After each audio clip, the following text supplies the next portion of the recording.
Você nasceu para vencer. Não olhe para as circunstâncias, não importa as circunstâncias, porque se Deus colocar a mão dele, você já é mais do que vencedor. Hoje nós vamos falar sobre a história de José, filho de Jacó, um jovem de 17 anos apenas. Era apacentador de ovelhas junto com seus 11 irmãos. Ele era o filho preferido de Jacó, porque José era filho da velhice de Jacó e era filho de Raquel, a mulher no qual Jacó amava.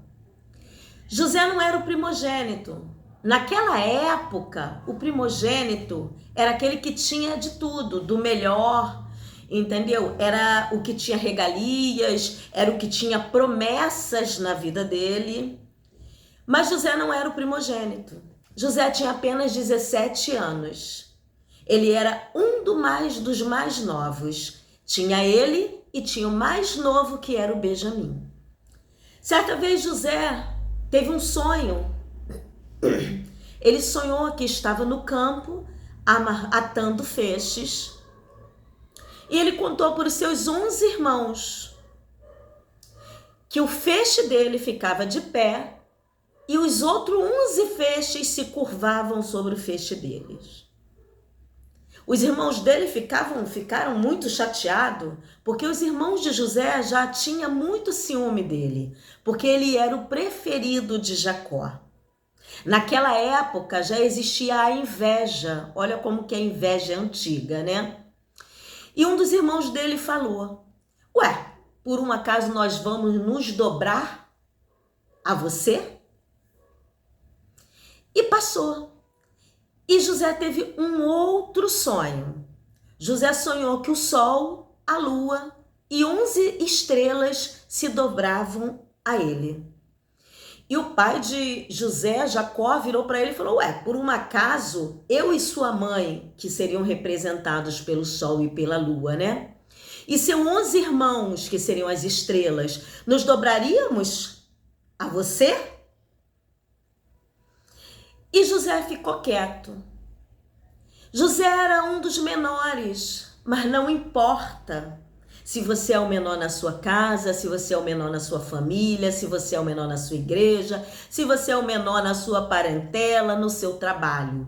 Porque quando Deus quer exaltar, ninguém pode impedir. E José continuou ali, seus irmãos foram apacentar as ovelhas, né, no campo. E Jacó falou para José: vai e traga notícia de seus irmãos. E assim José fez. Foi para trazer notícia dos irmãos. Jacó havia feito para José uma túnica de várias cores. Por amá-lo muito, Jacó o presenteou com essa túnica. Mas ainda os seus irmãos ficavam com ciúme. Mas ainda os seus irmãos o invejavam. E quando José foi ver os seus irmãos apacentando as ovelhas, um de seus irmãos virou e falou assim: lá, vem um sonhador. Vamos matá-lo e jogar aqui numa cisterna, numa cova dessas aqui no deserto? E o outro irmão dele virou e falou assim: não vamos lançar a mão nele. Vamos só jogá-lo na cova. E quando José se aproximou, jogaram ele na cova, tiraram a sua túnica e jogaram ele na cova. E passando uma caravana de medianitas, um dos irmãos dele, um dos 11 irmãos, virou e falou: que proveito que vamos ter estando José nessa cova? Vamos vendê-lo para essa caravana de medianitas, pelo menos a gente ganha um dinheiro. Tiraram José da cova, a cova estava vazia, sem água, então José permanecia vivo. Arrancaram-lhe a túnica, né? E venderam ele para os medianitas. Quando os medianitas chegaram em Israel, passava Potifar, que era chefe da guarda de Faraó. Potifar era capitão da guarda. Era um homem de confiança de Faraó. E eles venderam José para Potifar.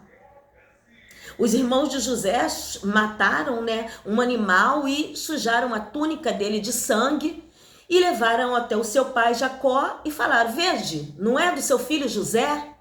Jacó olhou e falou: sim, certamente uma besta fera o comeu. Jacó já deduziu, Deus não tinha falado nada com ele. Mas ele já deduziu isso e já colocou isso no seu coração e chorou muito, não queria ser consolado por ninguém, porque era o filho de sua preferência. Enquanto isso, lá em Israel, Potifar levou José, para sua casa. E José, estando lá, Potifar percebeu que quando José entrou na casa dele, tudo começou a prosperar.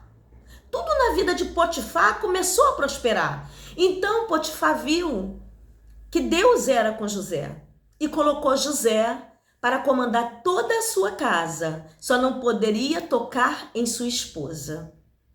Ali Deus já estava engrandecendo José. José já estava ali como escravo, mas Deus já estava colocando ele numa posição superior. E José continuou ali, tomando conta de tudo na casa de Potifar, sendo que o inimigo, né, que não fica satisfeito quando vê que a obra de Deus está sendo cumprida na nossa vida, usou quem? A esposa de Potifar. A esposa de Potifar chegou para José e chamou José para deitar com ela. E José, mesmo naquela situação de escravidão, ele permaneceu fiel a Deus. E virou para aquela mulher e falou: pecaria eu contra o meu Deus? O teu esposo deixou tudo que está aqui dentro de casa sobre a minha guarda, mas menos a ti eu não poderei tocar. E não pecaria eu contra o meu Deus. E quantas vezes, né, irmãos? Às vezes por coisas pequenas, até menores que isso, a gente murmura, a gente desfalece a nossa fé. Somos humanos, temos a nossa carne. Mas a Bíblia diz crede somente. E a José creu, mediante aquela situação, fora da sua família, num lugar estranho, como escravo. Por mais que Deus estava honrando ele naquele lugar, ele estava como escravo. Mesmo assim, ele permaneceu fiel. E quando foi a segunda vez, eles estavam sozinhos dentro de casa, José e a esposa de Potifar, e ela tentou novamente. E ele saiu correndo. Às vezes é melhor correr, né, irmãos, de certa situação, né, do que pecar. Mas ela agarrou ele e a blusa dele, a roupa dele ficou em suas mãos. E quando Potifar chegou, ela falou: vede o homem de confiança que você colocou aqui dentro do nosso lar? Ele tentou abusar de mim. E Potifar lançou José na cadeia.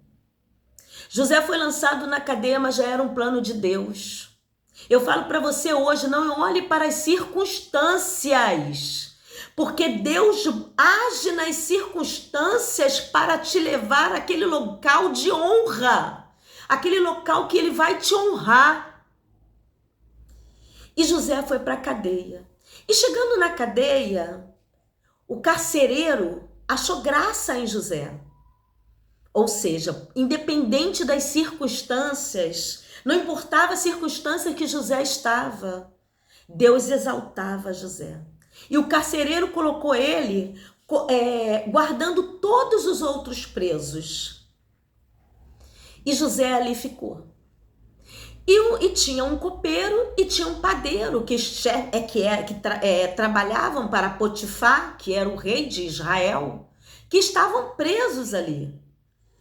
E um certo dia, ao amanhecer, José olhou para eles e achou o semblante deles meio triste. E falou: o que está acontecendo com vocês? Vejo que vocês estão tristes. E os dois falaram para José: nós tivemos um sonho e a gente não sabe decifrar. E os dois contaram o sonho para José.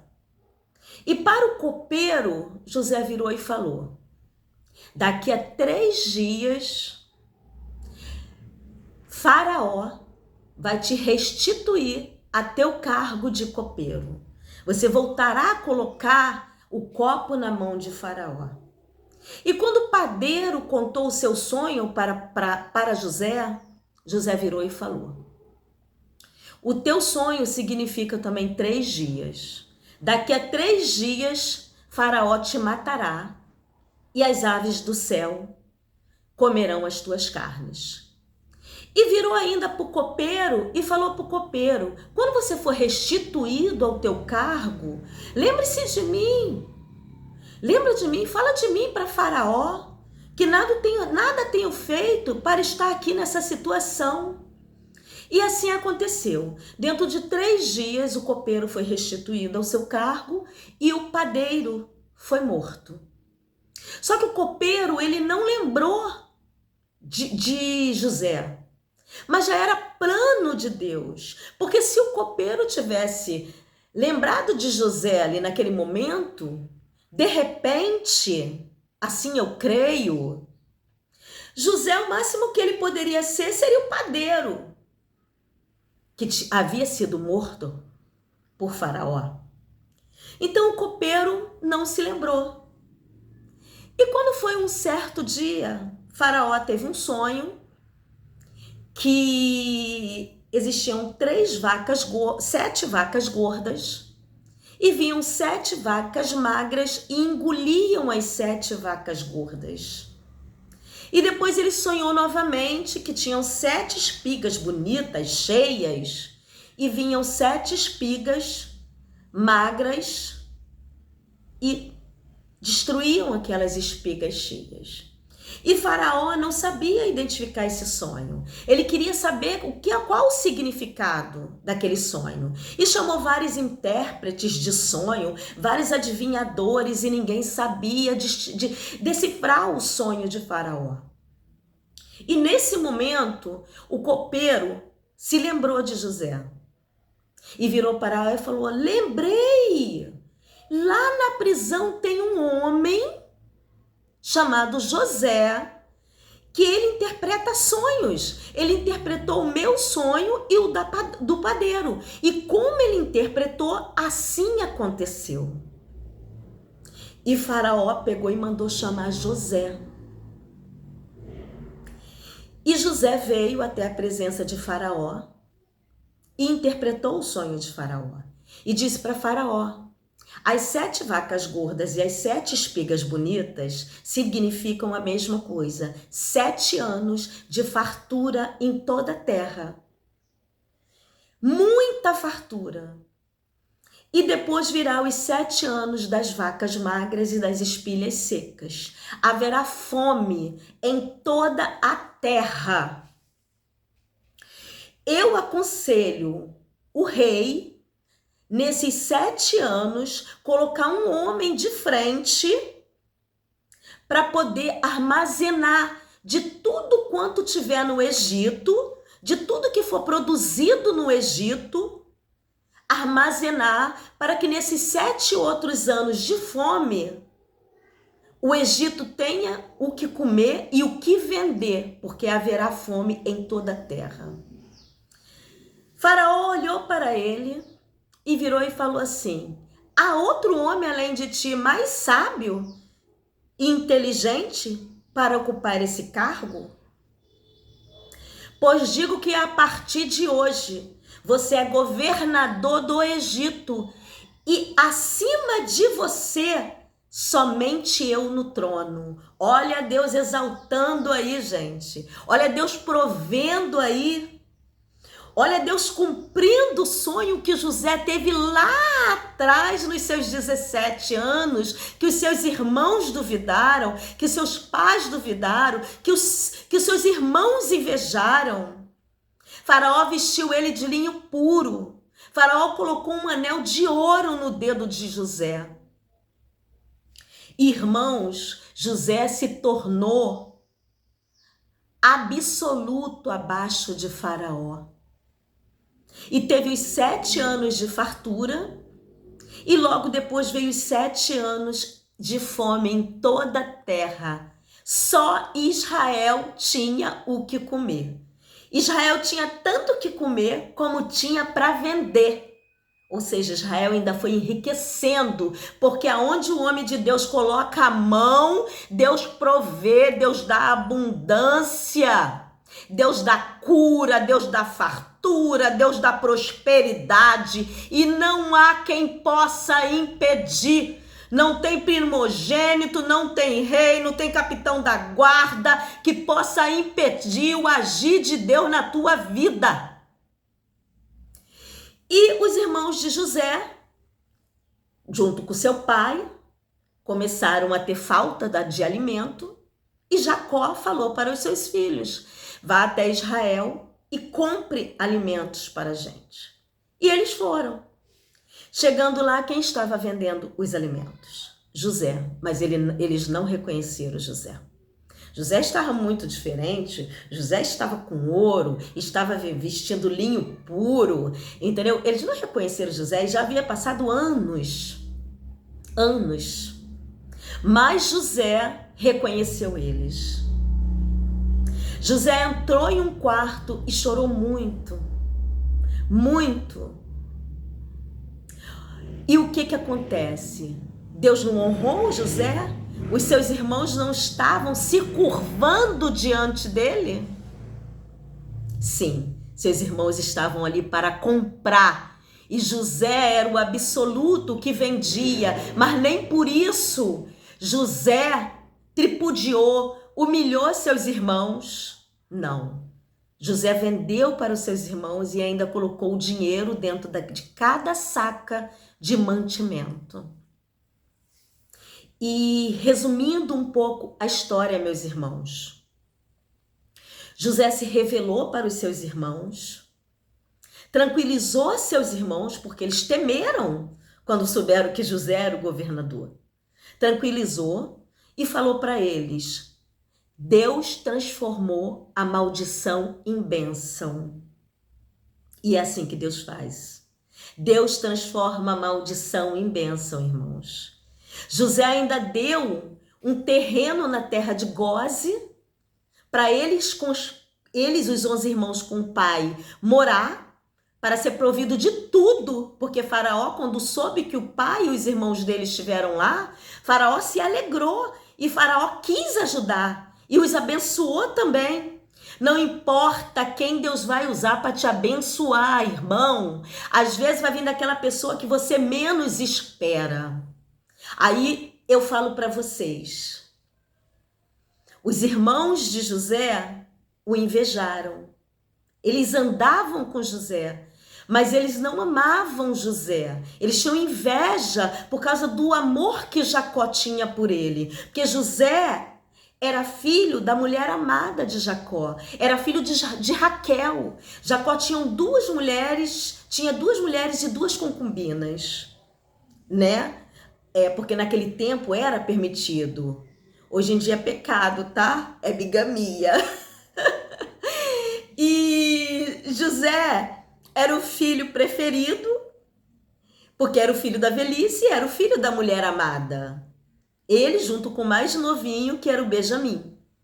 E eu quero dizer para você, irmãos, vigia com quem anda contigo. Vigia com quem come na tua mesa. Vigia com quem entra na tua casa. Vigia com quem trabalha com você. Porque os irmãos de José andavam com ele, mas não estavam com ele.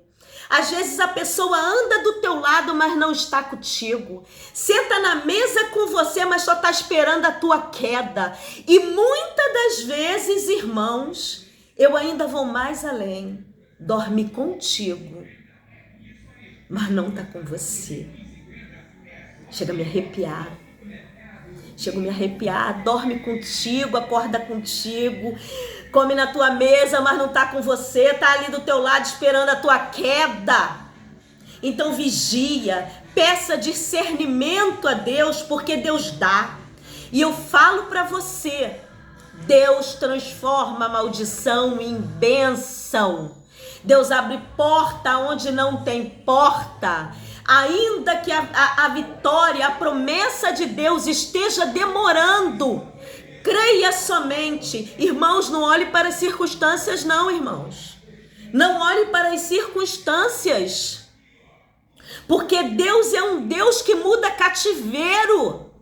Deus é um Deus que cura câncer, que cura AIDS, que levanta do leito, que ressuscita, assim como ele ressuscitou Lázaro. Só faça a tua parte, irmãos. Porque sem fé é impossível agradar a Deus.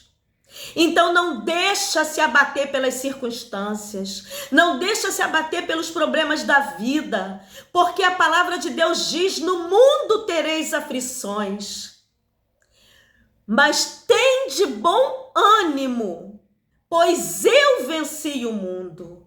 E se Jesus venceu o mundo, ou seja, você também vai vencer, nós também vamos vencer, eu também vou vencer, porque Deus, quando esteve aqui, irmãos, na terra, Jesus, quando esteve aqui na terra, ele não teve como poderoso, como Deus, ele fez milagres, mas ele estava aqui como homem, porque senão ele não teria morrido. Você está me entendendo, irmão? Irmã, não olhe para as circunstâncias, não. Olhe para Deus, que tem tudo que pode te dar. Não importa o que o médico diga, não importa o que o juiz diga, não importa o que a área de trabalho fale. Se Deus tem o mover na tua vida, o homem não pode impedir. As palavras de Deus é fiel e verdadeira. A palavra de Deus diz que Deus não é homem para que minta, nem filho do homem para que se arrependa. Então creia somente que verás o milagre de Deus na sua vida, meu irmão, minha irmã. Fica nessas palavras, porque Deus é contigo. Eu peço a você que, se Deus falou no teu coração, que você venha se inscrever nesse canal, que você venha curtir esse canal, que você venha compartilhar com outras pessoas, porque às vezes tem mais pessoas precisando ouvir uma palavra de ânimo, uma palavra que te levante. Gente, o curtir não é para mim, a curtida não é para mim. É porque você curtindo, o YouTube entende que esse conteúdo é relevante e é importante. Então, o YouTube mostra para outras pessoas. E você abençoando a vida de outras pessoas, Deus abençoa a sua vida. Quando você transborda na vida de outras pessoas, Deus transborda na sua vida. E eu digo que Deus te abençoe em nome de Jesus. Seja abençoado nesse sábado. Seja abençoada nesse início de semana, em nome de Jesus.